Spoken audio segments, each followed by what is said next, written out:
Hello viewers, welcome to my channel. और आज का टॉपिक कुछ डिफरेंट होने वाला है। मेरे एक व्यूवर्स ने बहुत ही ख़ास मुझे मैसेज करके बोला कि मैम सिंगल्स के लिए रीडिंग कीजिए। हम 30+ लोग हैं और हमारी शादी जिन लोगों की नहीं हुई है उनके ऊपर आप रीडिंग बनाइए कि हमारी शादी, हमारी मैरिज कब तक होगी। तो मैंने उन्हें रिप्लाई भी डाला और जो भी हैं उन्होंने अपने डीपी में ए लिखा था। तो मिस्टर और मिस ए, जो भी आप हैं, मेल फीमेल मैं नहीं जानती, तो ये रीडिंग आपके रिक्वेस्ट पे मैं कर रही हूँ कि जो भी सिंगल्स हैं, जो किसी रिलेशनशिप में इस वक्त नहीं हैं, उन लोगों की मैरिज कब तक होगी। ओके, तो लेट्स सी, देखते हैं डिवाइन हमें क्या आंसर करते हैं। और अपनी तरफ से मैं आपको अगर कुछ गाइडेंस देने की नीड हुई तो वो भी दूंगी। लेट्स सी, यूनिवर्स हमें बताएं जो मेरे व्यूवर्स सिंगल हैं।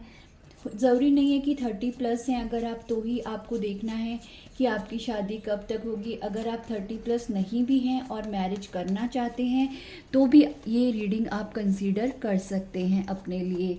ओके, तो कीप इन ओपन माइंड। पहली बात तो ये जनरल रीड है।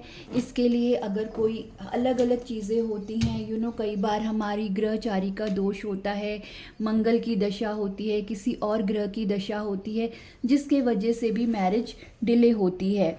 तो अगर उसमें भी मैं ये सजेस्ट करूँगी कि आप अपनी जन्म पत्री पंडित जी को दिखाएं, किसी अच्छे पंडित जी से मिलें, अपनी जन्म पुस्तिका जो जन्म के वक्त कुंडली बनती है वो दिखाएं, क्या ग्रह दोष है, किस वजह से आपकी शादी नहीं हो रही, क्या उपाय वो बताते हैं आपको। तो आप वो भी कर सकते हैं जिससे आपको एक हेल्प मिल जाएगी। ये मैं सबसे पहले आपको एक एडवाइस फ्री में दे रही हूँ, ठीक है। तो लेट्स सी यूनिवर्स हमें क्या बताते हैं हमारे सिंगल्स के लिए।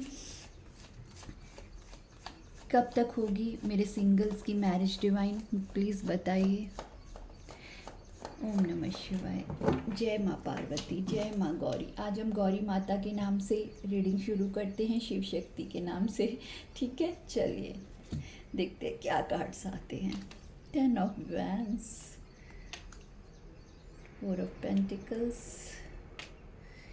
King of wands, 6 of wands, beautiful, lovers, the hermit. और अगर कुछ क्लैरिफाई करने की नीड पड़ी तो ज़रूर करेंगे, ठीक है। Ace of cups and 6 of wands.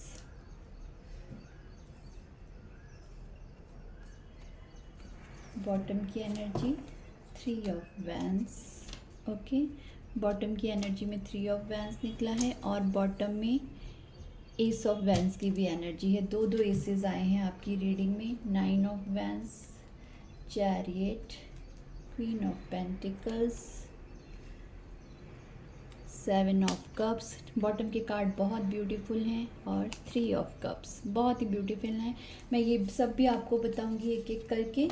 पहले मैं यहाँ पे ये जो कार्ड्स आए हैं ये रीड करती हूँ, ठीक है। तो हमारे जो सिंगल्स हैं, सिंगल्स 30+ से पहले या फिर 30+ के बाद जिनकी लाइफ में मैरिज नहीं हो रही है, तो सबसे पहले तो आप बहुत बेसब्री से इंतज़ार कर रहे हैं इस चीज़ का कि मेरी शादी कब होगी।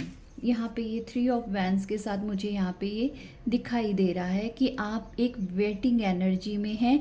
और आप यहाँ दे सकते हैं कि आपने यहाँ पे एक वैंड्स भी होल्ड कर रखी है, यानी कि आपको एक स्पेसिफिक आपकी माइंड में एक पिक्चर है एक इंसान की। मेल फीमेल जेंडर की बात यहाँ मैं नहीं कर रही कि आपको ऐसे ही इंसान से शादी करनी है, ऐसा यहाँ पे आपने सोच के रखा है। एक वो होता है ना कि इंसान अपने ड्रीम्स में सोचता है कि मेरा पार्टनर ऐसा होगा जिससे मैं शादी करूँगा, या फिर जो मेरी लव लाइफ में आएगा तो मैं उस इंसान से शादी करूँगा जो ऐसा होगा, जो वैसा होगा। तो यहाँ पे ये चीज़ निकल के आई है। इस वक्त आपकी एनर्जी 10 ऑफ वैंड्स की है, जो इस बात को लेके बहुत ही ज़्यादा बर्डन महसूस करते हैं। इस चीज़ को आप किसी के साथ भी शेयर नहीं करते विद द 4 ऑफ पेंटिकल्स। खासकर आप अपनी फैमिली से शेयर नहीं करते हैं इस चीज़ को। आपको शायद बोलने में हिचकिचाहट होती है कि वो लोग क्या सोचेंगे कि मैं अपनी मैरिज की बात खुद ही कर रही हूँ या कर रहा हूँ।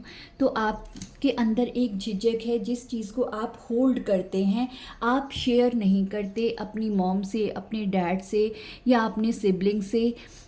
अगर आपकी एज मैरिज से बढ़ती जा रही है कि अब आपकी शादी हो जानी चाहिए, तो भी आप इस चीज़ को कह नहीं पाते हैं। The next thing, king of vents की एनर्जी है। ये उस इंसान की छवि है जो आपके दिल में है, जेंडर स्पेसिफिक नहीं है। आप एक ऐसा पार्टनर चाहते हैं जो खूबसूरत हो। अगर आप मैन हैं तो आप चाहते हैं कि वो लड़की बहुत ही ब्यूटीफुल हो, और अगर आप फीमेल हैं तो आप चाहते हैं कि वो इंसान की पर्सनैलिटी ऐसी हो कि वो हैंडसम हो। हैंडसम होने के साथ साथ आप चाहते हैं कि वो इंसान वेल्दी भी हो, एक अच्छे वेल्थ रखता हो विद द 6 ऑफ वैंस। ज़रूरी नहीं है 6 ऑफ वैंस, ऐसा भी इंसान होता है जो गवर्नमेंट जॉब में होता है, जो फिर प्राइवेट जॉब में भी किसी ऊंचे पद पे होता है, या फिर सोशल मीडिया इन्फ्लुएंसर हो सकता है। किसी भी तरीके से वो थोड़ा बहुत अपने सर्कल में वो जाना पहचाना जाता है। ठीक है, ऐसी भी एक छवि आपने यहाँ पे बना रखी है। इस चीज़ में आपने क्या किया है, आप अपने घर वालों को नहीं बताते, आप हर्मिट में हैं, आप खामोश हैं, रहते हैं, आप चुप रहते हैं। आपने अपने इमोशंस को हाइड किया हुआ है। आप अब नहीं बताना चाहते किसी को कि आप इस चीज़ को लेके कितने ज़्यादा अंदर ही अंदर इमोशनल होते हैं, सोचते हैं, और आप किसी से कम्युनिकेट नहीं कर पाते हैं। ये सारी बातें यहाँ पे आप किसी से बता नहीं पाते, अपनी फैमिली में या फैमिली के बाहर आप टॉकेटिव नहीं हैं इस चीज़ को लेके। मेल फीमेल आप जो भी हैं, आप टॉकेटिव नहीं हैं इस बात को लेके कि मैं अपनी मैरिज से रिलेटेड किसी से भी बात करूँ। ओके, यहाँ पे ये निकल के आया है। और यहाँ पे मैं पहले आपको कुछ नंबर्स बता देती हूँ, साइंस बता देती हूँ, फिर मैं बताऊँगी कि आपकी शादी के बारे में यूनिवर्स हमें क्या कह रहे हैं, क्या बता रहे हैं। तो पहले number 10, number 4, number 6, number 5, number 6 again, या 6 सिग्निफिकेंट हो सकता है, किसी का डेट ऑफ मंथ हो सकता है, डेट ऑफ बर्थ हो सकता है, नंबर 8 एंड नंबर 3। ओके, यहाँ पे ये नंबर निकल के आए हैं। राशियों की बात करूँ तो सैजिटेरियस, कैप्रिकॉन, लियो स्ट्रॉन्ग है, जेमिनाई, वर्गो, स्कॉर्पियो, पाइसिस, कैंसर। सैजिटेरियस भी स्ट्रॉन्ग है और एरीज भी यहाँ पे मौजूद है, लेकिन यहाँ पे एयर साइन नहीं दिखाई दे रहा, एयर साइन यहाँ पे नहीं है। लेकिन एयर साइन वालों के लिए भी ये रीडिंग उतनी ही रेजोनेट होगी, क्योंकि टैरो इन सारी राशियों की बात नहीं करता, एनर्जी की बात करता है, होने वाली जो चीज़ें हैं उनकी बात करता है, या प्रेजेंट में जो हो रहा है उसकी बात करता है। लेकिन आप लोगों के सेटिस्फेक्शन के लिए रीडर्स हमेशा नंबर्स और जो भी ज़ोडिएक होते हैं वो बता देते हैं। अब यूनिवर्स हमें क्या कह रहे हैं यहाँ पे, यूनिवर्स हमें ये कह रहे हैं कि सबसे पहले आप जो इंसान हैं, आप क्वीन ऑफ पेंटिकल्स हैं, आप एक डाउन टू अर्थ इंसान हैं, मेल फीमेल जो भी हैं, आप बहुत ही ग्राउंडेड हैं, आपकी पर्सनैलिटी मैरिज मटेरियल है। यहाँ पे आप जो भी हैं मेल फीमेल, आप मैरिज ही चाहते हैं, यहाँ पे शादी करना चाहते हैं यहाँ पे।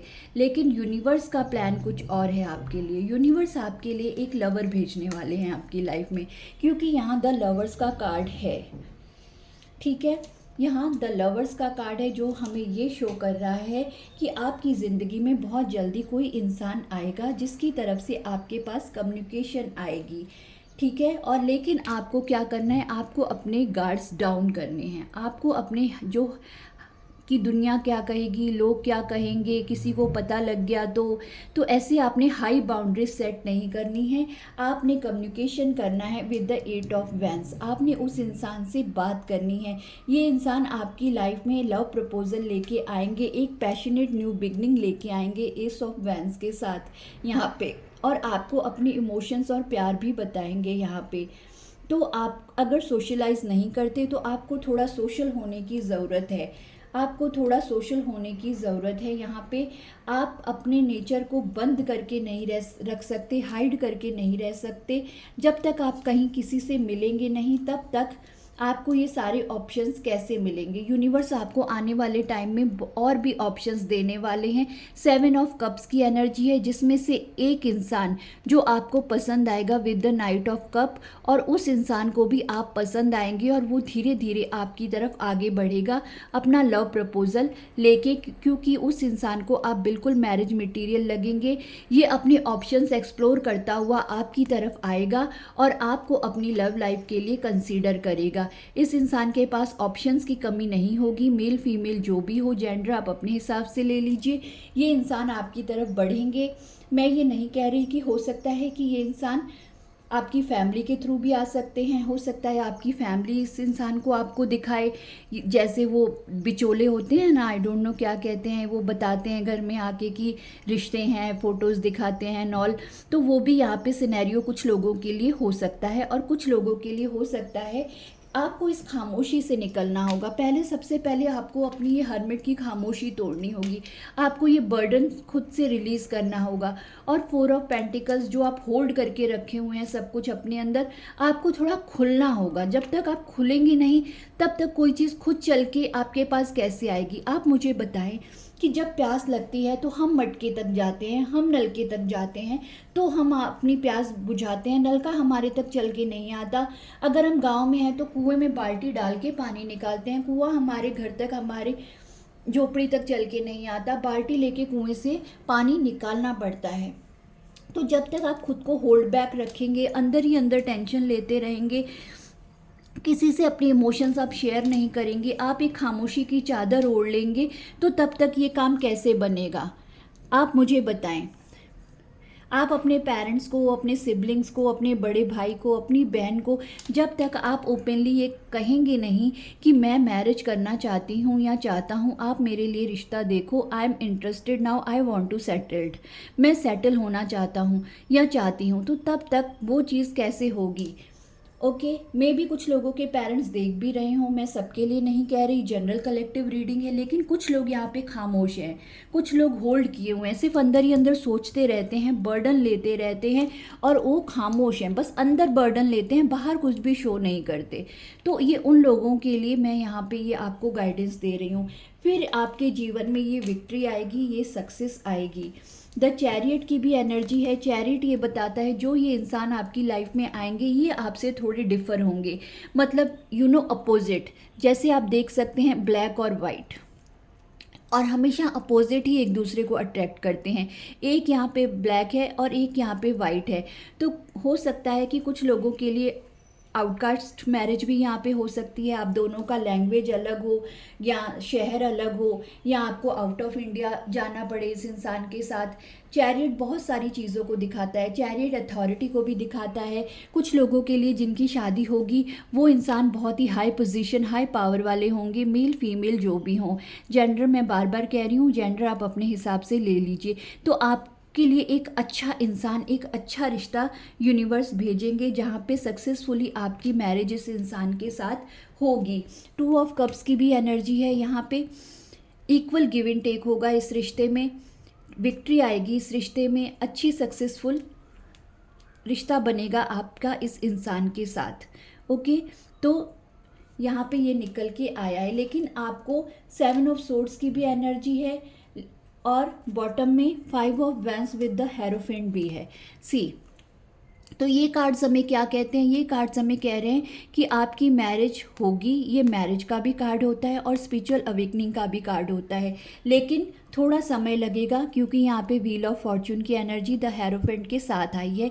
आपका डिवाइन टाइमिंग शादी का लिखा हुआ है, लेकिन आपको थोड़ा ओपन अप होना है। आपके अंदर एक जंग चल रही है विद द 5 ऑफ वैंस, और आप अपने आप को हाइड रखते हैं with the 7 of swords.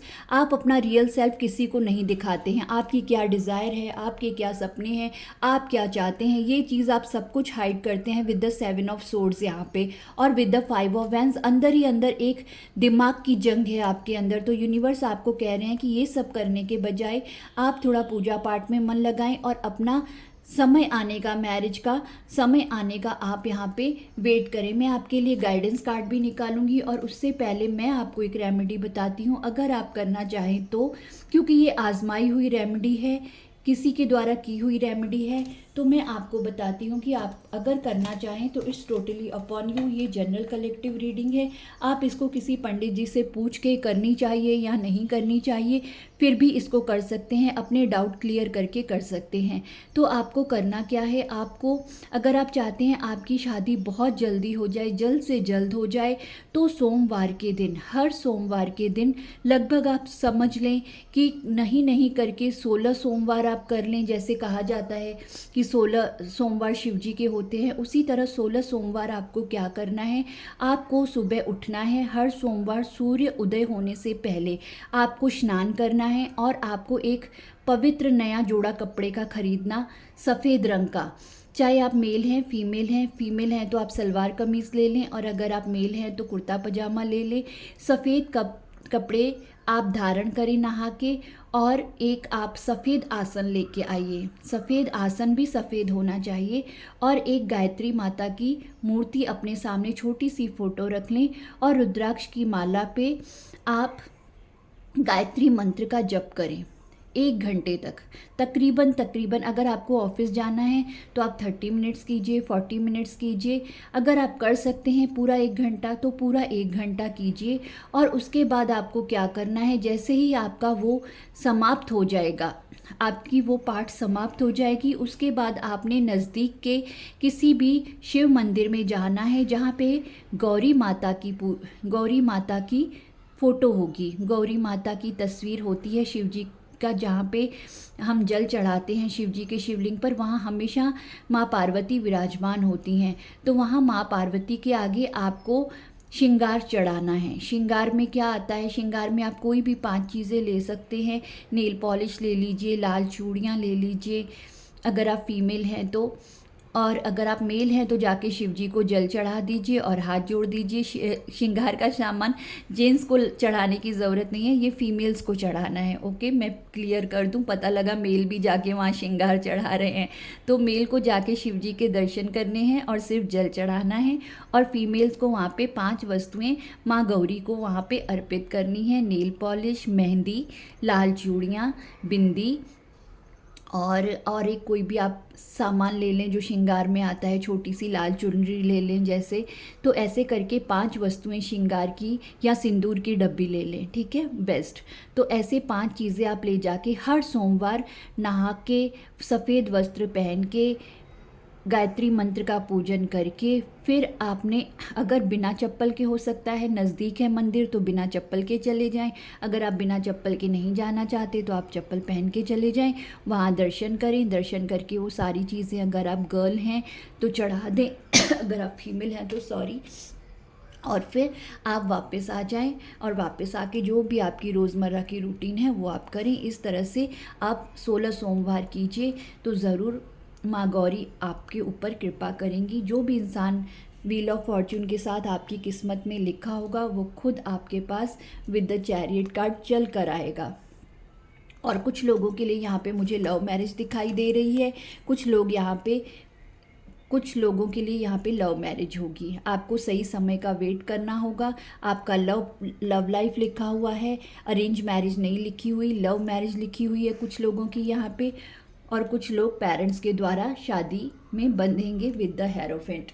Okay, तो ये है सिंगल्स की रीडिंग। अब मैं आपके लिए गाइडेंस भी ज़रूर लूँगी, जैसे कि मैंने वादा किया था, और मैंने आपको उपाय भी बता दिया। फिर भी आप किसी पंडित जी से पूछ के ये उपाय करना चाहें तो कर सकते हैं। मैं फिर से बोलूँगी कि मेल्स को श्रृंगार का सामान नहीं चढ़ाना है, फीमेल्स को चढ़ाना है। मेल्स को सिर्फ जाके शिव जी को जल और दूध अर्पित करना है, ठीक है। चलिए, यूनिवर्स हमें गाइड कीजिए सिंगल्स की मैरिज के लिए, जो लोग शादी के लिए बेसब्र हैं, इस वक्त 30+ हो चुके हैं, और अगर 30+ नहीं भी हुए हैं और शादी करना चाहते हैं तो उनके लिए आपकी क्या गाइडेंस है, प्लीज़ हमें बताएं। आपकी गाइडेंस दीजिए प्लीज़, थैंक यू। मैं इंट्यूटिवली, देखें ये गाइडेंस कार्ड हैं, इसमें से इंट्यूटिवली एक मैसेज निकालूंगी। जस्टिस, श्री राम। ओके, तो सबसे पहले जस्टिस की एनर्जी आ गई। श्री राम भगवान, जय श्री राम। राम जी आपसे कह रहे हैं कि आपको जस्टिस ज़रूर मिलेगा, इट मीन्स आपकी मैरिज ज़रूर होगी। Fairness, integrity, legal disputes, cause and effect, life lesson. तो हो सकता है कुछ लोगों को यहाँ पे लाइफ में फेयर डीलिंग नहीं मिली है, फेयरनेस नहीं हुआ उनके साथ, मतलब जस्टिस नहीं हुआ है। उनको ऐसे लगता है कि उनकी ज़िंदगी के कुछ हिस्सों में उनके साथ इनजस्टिस हुआ है। कुछ लोगों की लाइफ में लीगल डिस्प्यूट भी हो सकते हैं, ओके।